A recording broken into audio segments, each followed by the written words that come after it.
La paz del Señor, querido hermano y querida hermana. De la epístola a los Gálatas, capítulo 1, versículos 6 al 12. Hermano, me extraña mucho que tan fácilmente hayan abandonado ustedes a Dios Padre, que los llamó a vivir en la gracia de Cristo, y que sigan otro evangelio. No es que exista otro evangelio. Lo que pasa es que hay algunos que los perturban a ustedes, tratando de cambiar el evangelio de Cristo. Pero sépanlo bien, si alguien, yo mismo, un ángel enviado del cielo, les predicar un evangelio distinto del que les hemos predicado, que sea maldito. Se lo acabo de decir, pero se lo repito. Si alguno les predica un evangelio distinto del que ustedes han recibido, que sea maldito. ¿A quién creen que trato de agradar con lo que acabo de decir? ¿A Dios o a los hombres? ¿Acaso es esta la manera de congraciarse con los hombres? Si estuviera buscando agradarles a ustedes, no sería servidor de Cristo. Quiero que sepan, hermanos, que el evangelio predicado por mí no es un invento humano, pues no lo he recibido ni aprendido de hombre alguno, sino por revelación de Jesucristo. Secuencia del Santo Evangelio según San Lucas, capítulo 10, versículo 25 al 37. En aquel tiempo se presentó ante Jesús un doctor de la ley para ponerlo a prueba, y le preguntó: Maestro, ¿qué debo hacer para conseguir la vida eterna? Jesús le dijo: ¿Qué es lo que está escrito en la ley? ¿Qué lees en ella? El doctor de la ley contestó: Amarás al Señor tu Dios con todo tu corazón, con toda tu alma, con todas tus fuerzas y con todo tu ser, y a tu prójimo como a ti mismo.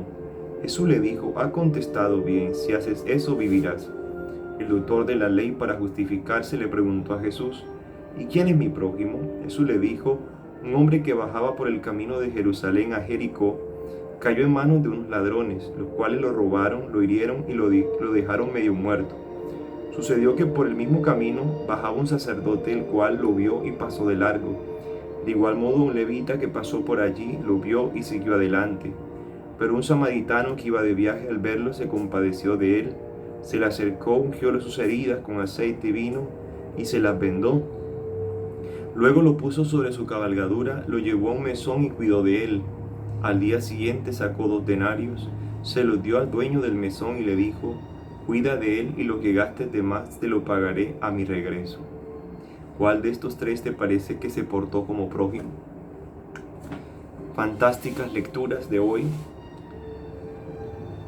El doctor de la ley se acerca para poner a prueba a Jesús.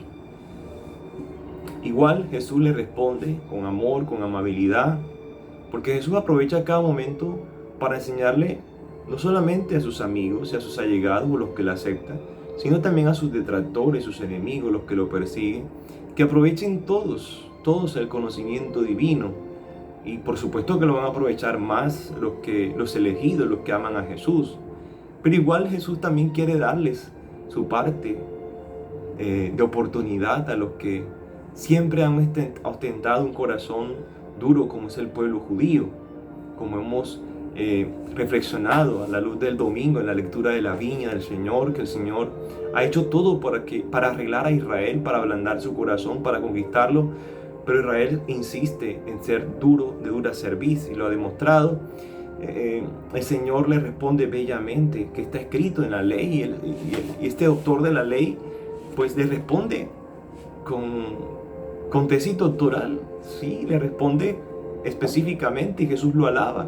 Bien, haz eso y vivirás, como quien dice que eso no queda en la teoría.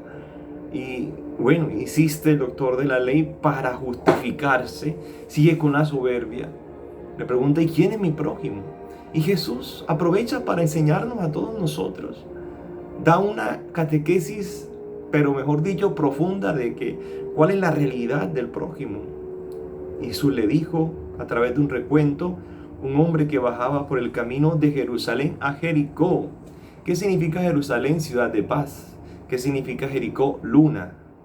Es decir, este hombre ha bajado del estado de gracia, del estado de paz en Dios, ha sido degradado por el camino de la mortalidad.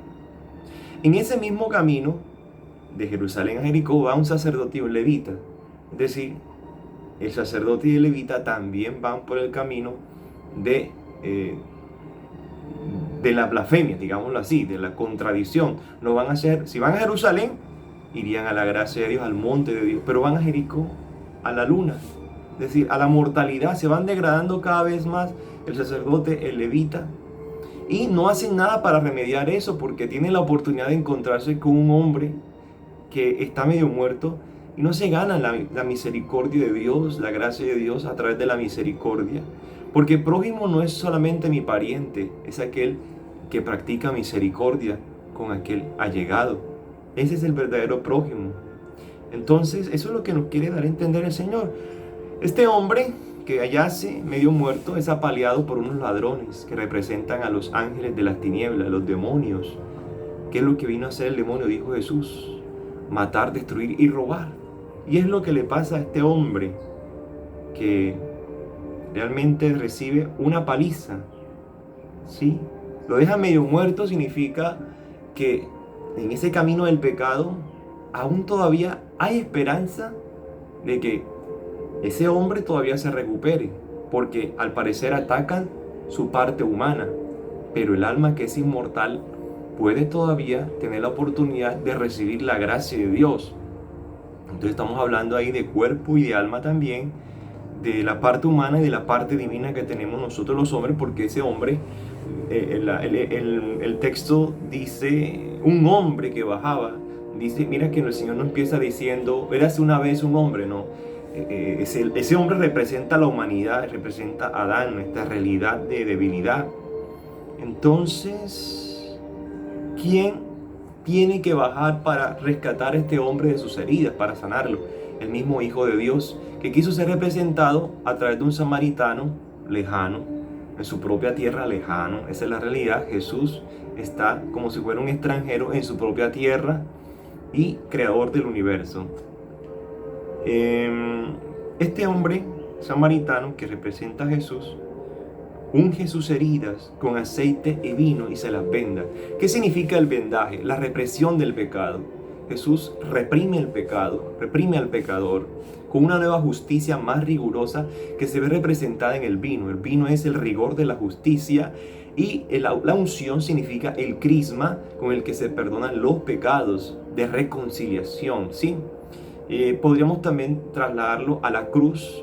Es la sangre de Cristo que se derrama por nuestros pecados y que nos unge con el crisma de la salvación por el poder del Espíritu Santo.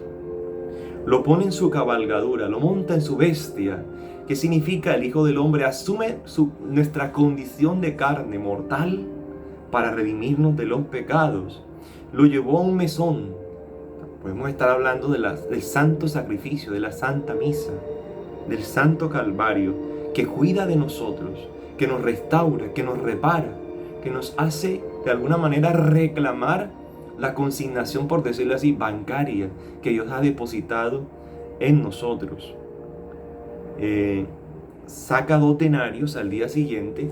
Estos 2 denarios pueden representar el Antiguo Testamento y el Nuevo Testamento, que se lo encomienda para que cuiden de los hombres.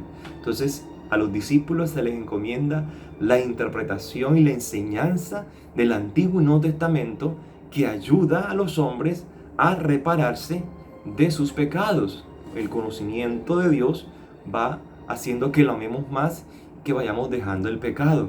Dice San Jerónimo, conocer las Escrituras es también parte del proceso de luchar contra el pecado y destruirlo. Algo así dice. Cuida de él y lo que gastes de más te lo pagaré a mi regreso. La segunda venida del Señor, ¿sí? El regreso de nuestro Señor va a recompensar a los que se portaron con misericordia y obraron con misericordia con esos hijos de Dios que necesitaban de la unción del Espíritu Santo, de la sangre poderosa de Jesús, los que ayudaron a repartir esa sangre poderosa en la Santa Misa, en sus sacramentos. Nos van a recompensar por esa labor evangelizadora de proclamar la verdad del reino de los cielos. Entonces, hermanos y hermanas, ¿somos parientes? Sí, podemos ser parientes, pero lo que nos hace familia y prójimos del otro es la práctica de la misericordia. Pues entonces pidámosle al Señor su vino nuevo, su aceite bendito, su vendaje para reprimir los pecados, para curar las heridas que ha producido el pecado y así poder comportarnos hacia Jerusalén, ya no a Jericó, sino volvernos a Jerusalén para conseguir la paz del Señor en eso que se llama su gracia bendita. Que Dios te bendiga, que la Reina de la Paz te conceda su bendición maternal en el nombre del Padre, del Hijo y del Espíritu Santo. Amén. Que tengas un feliz día.